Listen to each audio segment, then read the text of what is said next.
got on that stage, it was like a different Beyonce. And I looked at Tina, and Tina looked at me and was like, is that Beyonce? I can't believe that's her.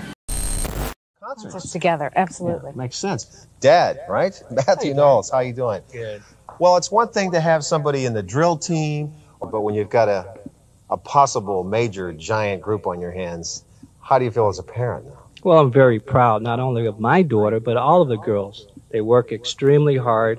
And it's a commitment to do this, and they're committed. Man, are you dreaming a little bit? Well, actually, Don, the girls have performed 7 times in a combination of Dallas and Houston, and each and every time that they perform, there's a standing ovation from the audience. So the audience has judged them, and they've judged them well.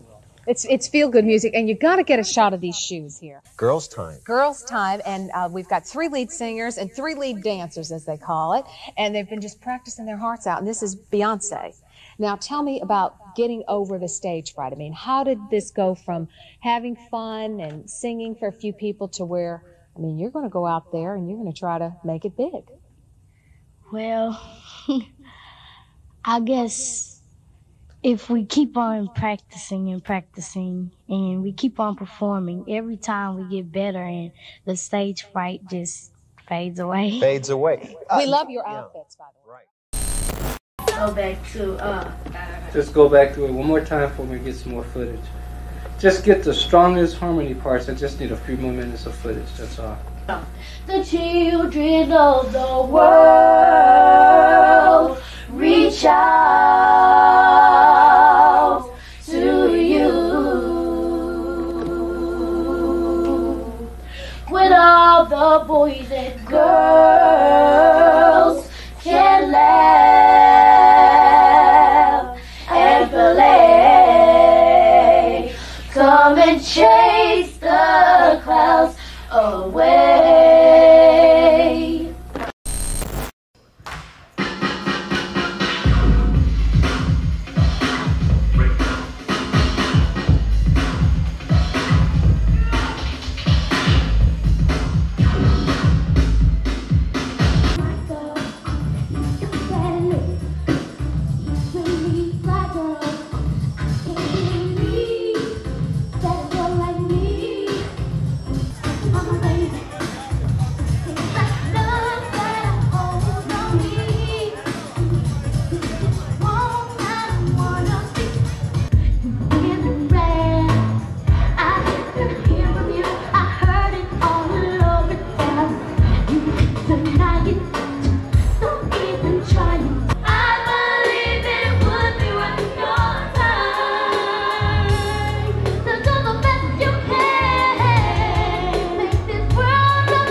Real fast. Ready? When I tell you, you're going to learn. Look that way. Ready? Do it. Okay, one more time. Look towards me. Do it. Yeah. Now point your finger too at the same time. Okay. Yeah. You ready? Okay. Word. Yeah. Down here. Here we go.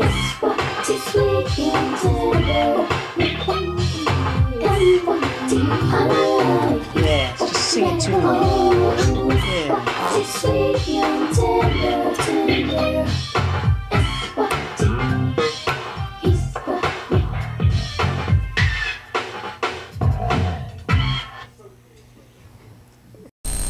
Hi, my name is Beyonce. Beyonce Giselle Knowles, and I'm 16 years old. I just turned 16 about 4 or 5 days ago. My birthday is September 4th, 1981. I'm a Virgo. And for my birthday, I got my belly button pierced. And what I do in the group, I'm the lead singer, and my role in the group, my personality of the group is the serious one, the mother of the group, the one that try to get everybody in line. My advice is to keep God first. That's the main thing. Keep God first. We go to church every Sunday together, and I think that's what gives this group the bond that we have. Please keep God first and pray every night and be serious with your prayers. Also, stay humble. I know we're gonna stay humble. If you ever meet me, I have a little attitude, just slap me. Just slap me right back into shape. And if you want to do something, put your mind to it. Focus on that one thing. Don't worry about everybody else trying to distract you and keep you far from your dreams, because it's a lot of haters out there and they're going to try to keep you away from your dreams. But don't listen to them. Just focus on what you're trying to do, and I promise you, you're going to get it if you work hard at it and you keep God first. My plans for the future, I did produce on some of the album, and I produced on Lil O's album as well. I give a shout out to you, Lil O, what's up? And I do plan on producing, and I plan on, in the future, hopefully getting my own record company and my own production company, and managing like my dad. He manages us and he does a great job. I love you, Dad.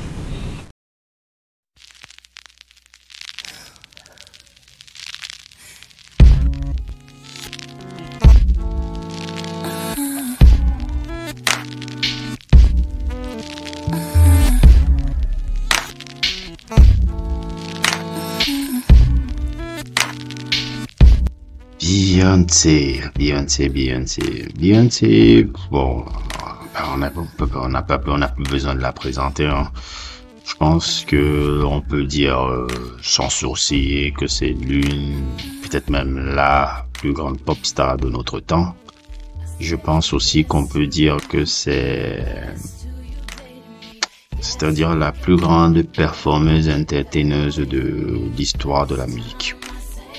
Tout des femmes, je pense qu'elle a largement dépassé, en fait, sur le plan, pas forcément sur le plan musical, mais sur le plan performance, entertainment, je pense que elle a largement dépassé des femmes comme Tina Turner, ou bien encore des femmes comme comment on appelle encore ça, comme Janet Jackson. Elle a largement dépassé ses idoles.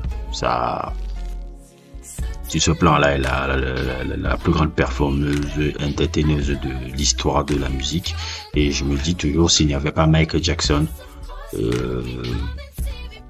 Beyoncé serait la plus grande performeuse de l'histoire de la musique, homme-femme confondus. Déjà même à son époque, il n'y a aucun homme qui arrive à performer comme elle. Ça peut dire tout ce que tu veux, elle est incroyable en père. Elle est incroyable sur scène. Incroyable. La performance qu'elle avait fait au Coachella, il y a de cela quelques années là, c'est le résultat de beaucoup d'années d'expérience, beaucoup d'années de travail, beaucoup d'années d'abnégation, de trucs. Parce que moi-même qui fais de la danse, ces performances, c'est vraiment du travail excessivement acharné. Et aussi énormément de talent. Beyoncé est un talent brut, comme il y en a rarement eu dans l'histoire de la musique. Et pour un talent aussi brut comme ça là, je parle juste en termes de talent brut, performance, danse, chant et tout. Ben, il faut retourner à un gars comme Michael Jackson pour revoir ça. C'est sur ce plan-là, elle est la version féminine de Michael Jackson. C'est l'une des plus grandes performeuses de l'histoire. C'est la plus grande performeuse de l'histoire. Hands down, personne n'arrive à sa cheville par rapport à ça.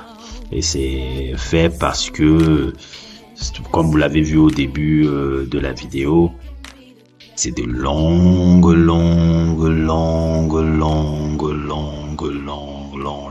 années de travail. Et c'est là où aussi j'ai envie de parler beaucoup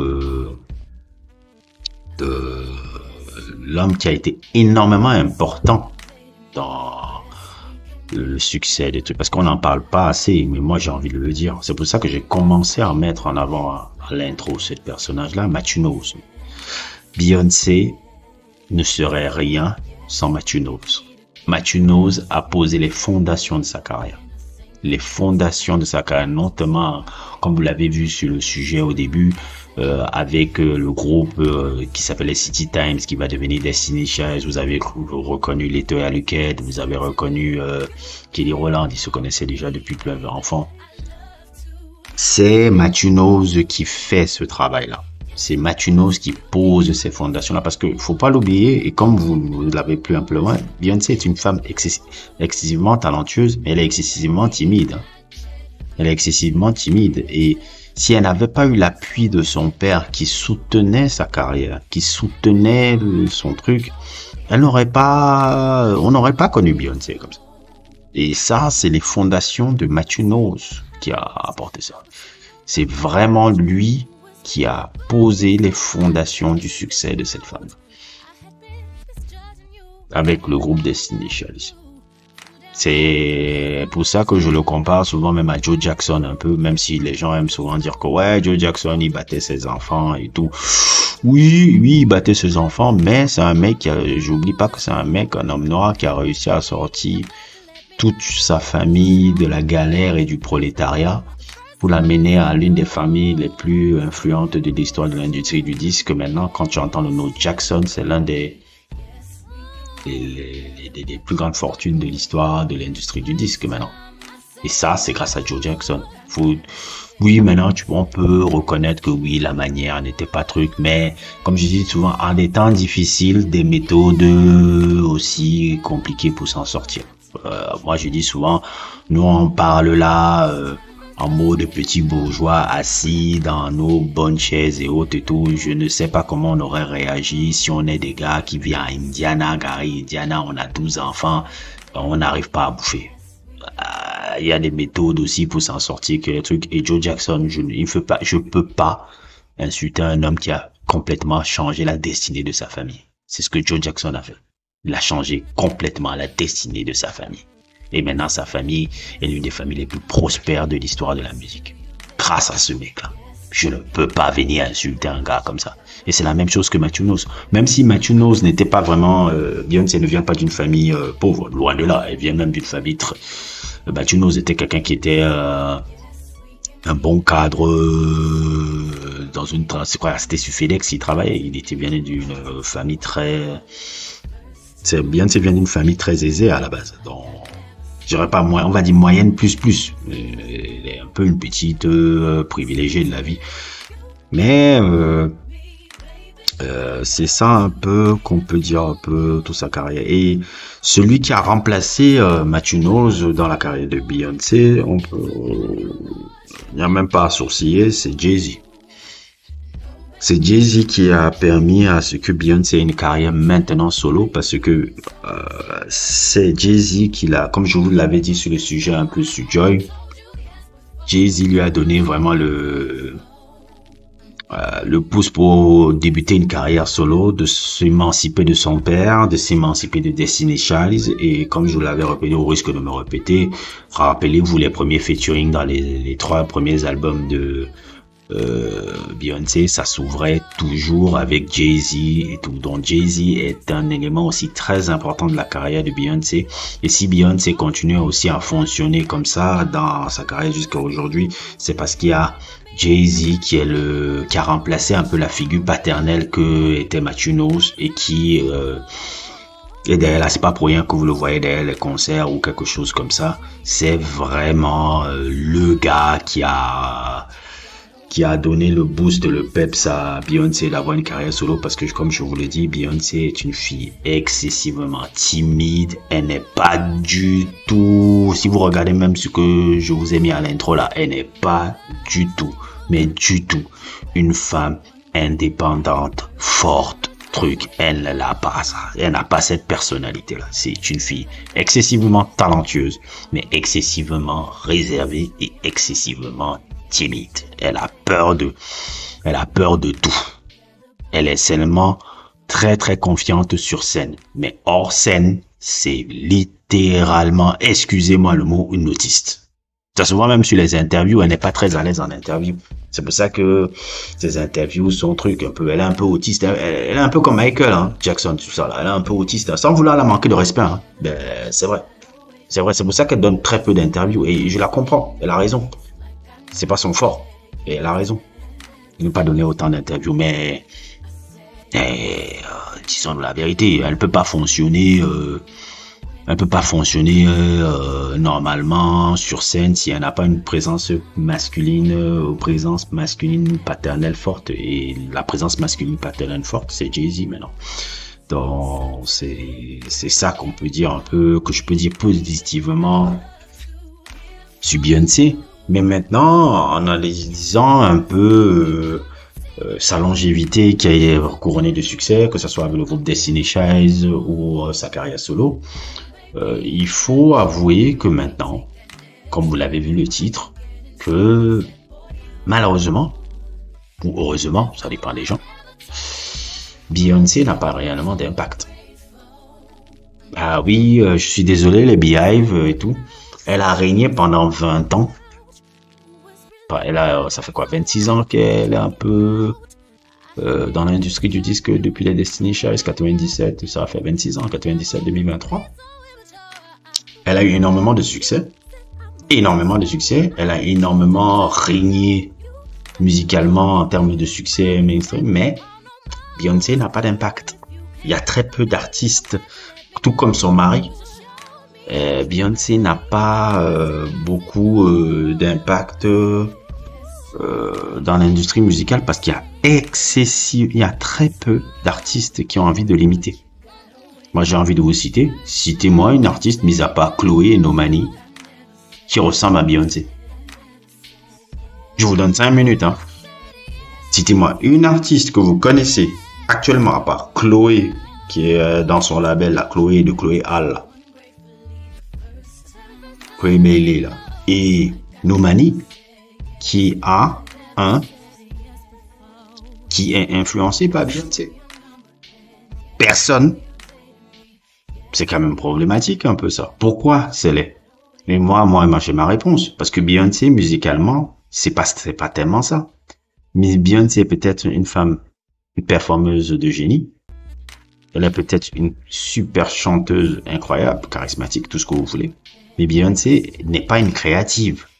C'est là où je fais encore le parallèle avec sa sœur. C'est pour ça que ça fait un écho, justement, sur ce que je vous disais avec sa sœur Solange.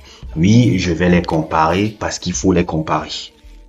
Il faut les comparer. Dans la vie, on compare toujours les choses, on compare toujours les gens. Je ne vais pas commencer, ça ne va pas, vous n'allez pas commencer cette hypocrisie de dire, oh non, on ne les compare pas, blablabla, blablabla, blablabla.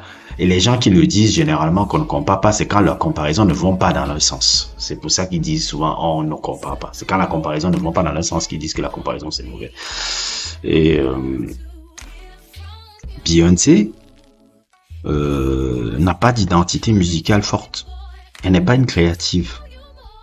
Elle est, d'où même le nombreux incidents de plagiat qu'on l'a accusé. If I Were a Boy, l'incident avec If I Were a Boy, l'incident avec plein de trucs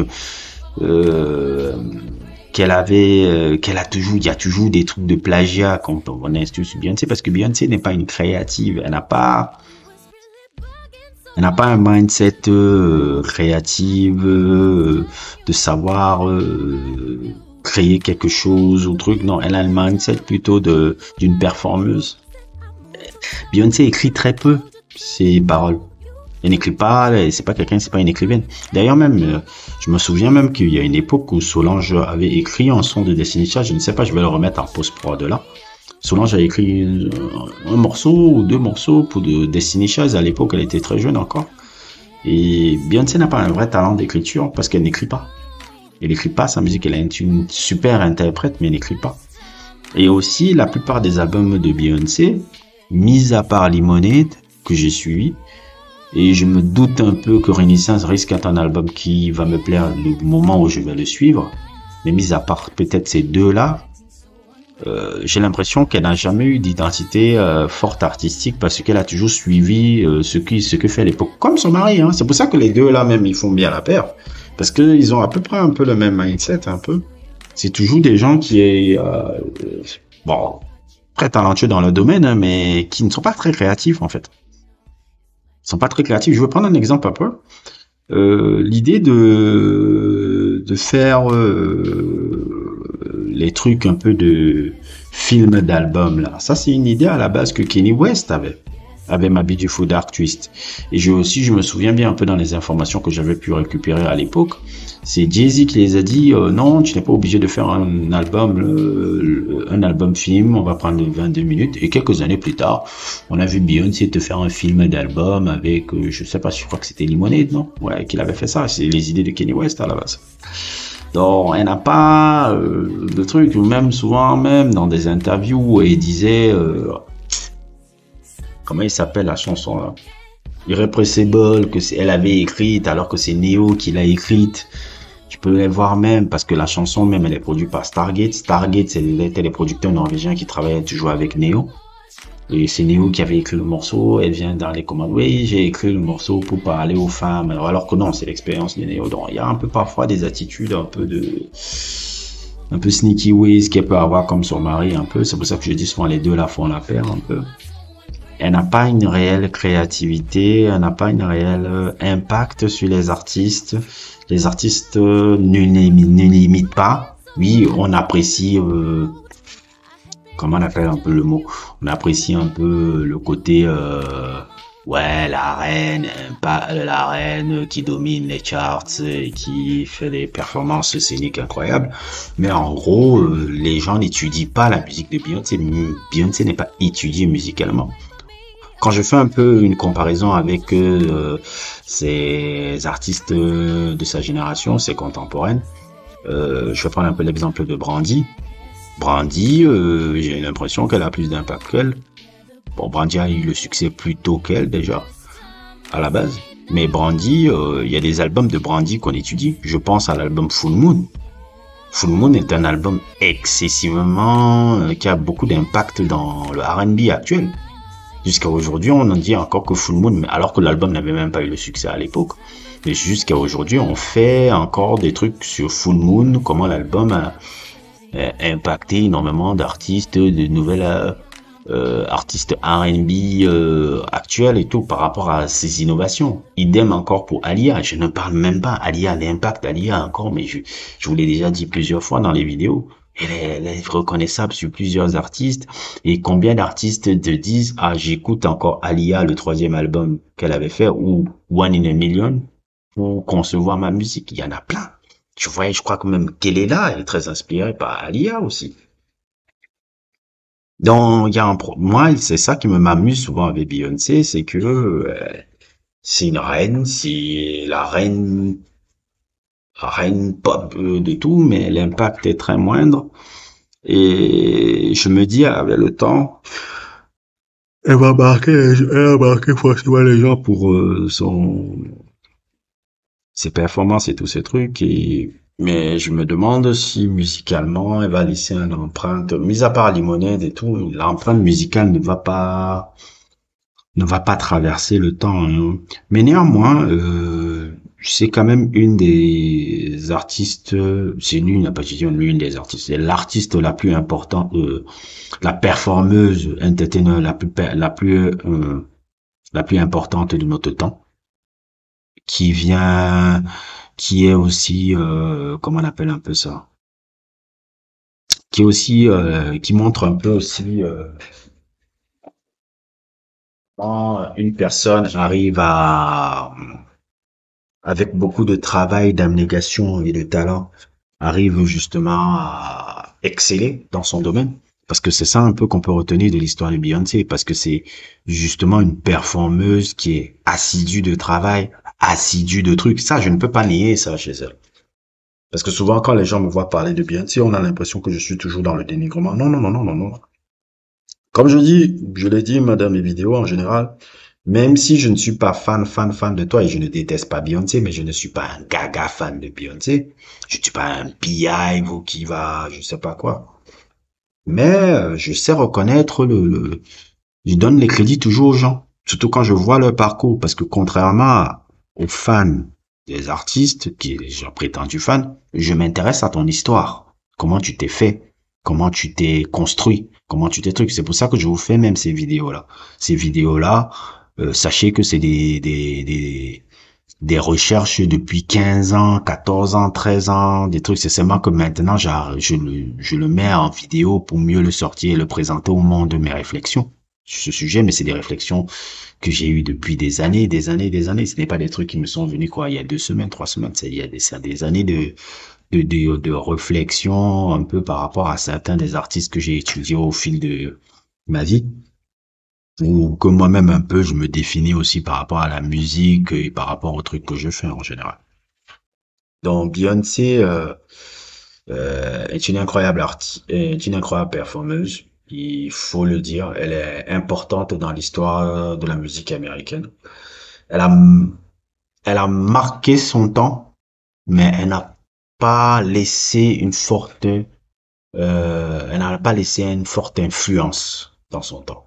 Elle a marqué son temps par rapport au succès, au prestige qu'elle a pu dégager même dans son couple avec Jay-Z. Et j'ai beaucoup de choses à dire aussi sur ce couple-là. J'ai l'impression que c'est pas si différent un peu du bordel qu'on voit avec Will Smith et Jada Pinkett, mais bon, soit, on n'est pas là pour faire dans du gossip. Mais elle est importante, elle est truc, et je pense que c'est un peu ma réflexion que je pourrais dire sur Beyoncé maintenant. N'hésitez pas à liker, n'hésitez pas à vous abonner. À plus pour d'autres aventures.